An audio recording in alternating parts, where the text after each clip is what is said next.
Welcome to the Sunday special on Top Med Talk. It's a potpourri of our favourite longer pieces, ideal for downloading and enjoying when you have a little bit more time. Top Med Talk. So I have escaped the busyness of the convention centre at Anesthesiology 2017 in Boston to explore some of the highlights of this fabulous American city. And amongst the many historical buildings sits probably the greatest historical landmark in the profession of anaesthesia, and that is, of course, the ether dome, the location where the first use of ether to render a gentleman insensible to pain during a major surgical procedure was first demonstrated. So a magical setting, and if that weren't enough, I'm joined by the president of the Royal College of Anaesthetists, Dr Liam Brennan, which kind of puts the cherry on top for this experience for me. So Liam, thanks very much for joining me here today. Hi Joff, it's an absolute pleasure to be here, and I've got my colleague alongside me from Cambridge, Andy Bailey, and we're in a room to describe it to you all that is an absolute iconic location. It's full of anaesthetists from all over the world attending the convention. There must be 30 people in this room, and to be at the site at which the first ever general anaesthetic was given is truly a dream come true. It is really, yeah. And Andy, how are you feeling now that you're here in the ether dome itself? Hi, it's a real contrast to the meeting we've all been attending of Anesthesiology 2017. Here at the start of anaesthesia, and yet we've just come away from an exhibition hall that's full of 21st century anaesthesia equipment and monitoring equipment. And the other thing is just looking at the plaques on the back of the chairs here. Horace Wells, Crawford Long. Yeah. They're all here. True history. All here. Yeah.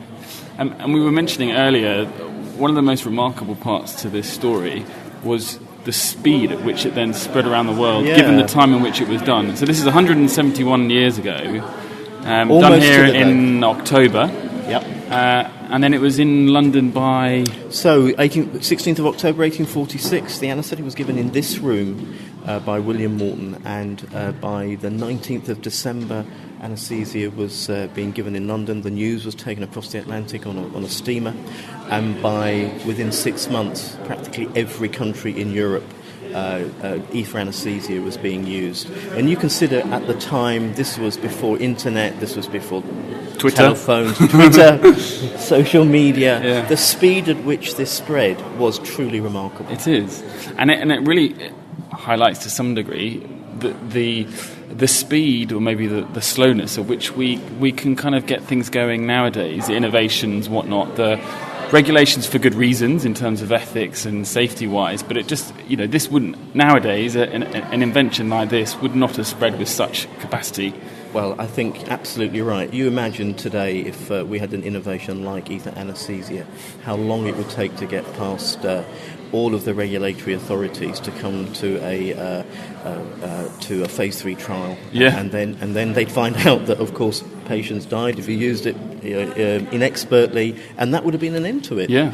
But people were brave. People took the chance, and they did the right thing, and the recognition of physicians that this was a fantastic innovation that meant people could have surgery safely, and most importantly that the surgeon didn't have to rush and could take his time there, mostly speaking, and to be able to do a better job for their patients. Well, that's a very good point, isn't it? It's not purely that it made it comfortable for the patient to experience it. It was the conditions and therefore the outcomes for the patient because of the type of procedures that could be done, and two, the time at which they could take to do it properly. Yeah, prior to the advent of anaesthesia, surgeons literally had minutes to complete the surgery on a very, very uncomfortable and screaming patient. Yes, not ideal surgical conditions. Not at all, no.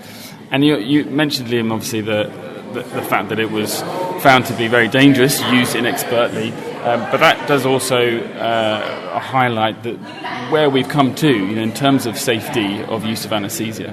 Well, when you think that in 170 years, where our specialty has come from, when the term wasn't even used, the first paper in November of that year didn't even use the term anaesthesia. It talked about rendering people insensible with using sulphuric ether.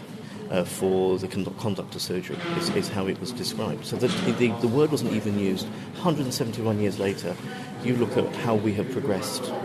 Many of the major anaesthetic and the medical journals are older than anaesthesia. I've been given talks this year in our 25th year, and I spoke at a meeting along with Fiona Godley, the BMJ editor-in-chief, and I was able to say that actually your journal that you're editing is older than anaesthesia itself, 1840. Yeah, I mean, and that is, I think it's something that a lot of people, particularly lay people, don't quite get their heads around. It's a profession, a specialty in its infancy, really.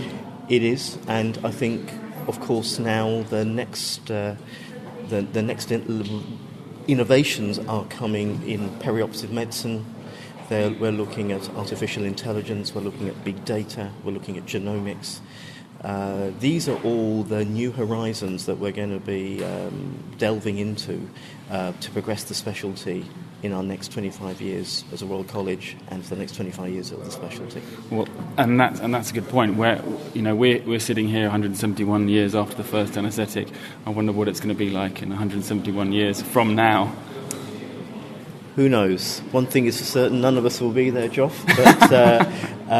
But well, you never know with the advances in healthcare. But there will still be a need for people to have surgery of some type or other. I guess there will still be a place for surgery. It will not be the same as it is now, and many of our innovations within surgical practice will mean that there'll be a different requirement for surgical procedures, but there will still be a need, and patients will still need to be rendered insensible to do it. Will that be by pharmacological means? Will it be done by neurostimulation?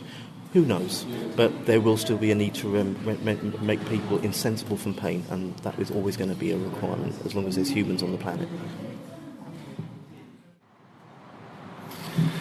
So I'm just leaving the Massachusetts General Hospital after what was a very special experience, visiting the Ether Dome, the birthplace of anaesthesia, and doing it with the leader of our specialty and paying tribute to the pioneers of our trade.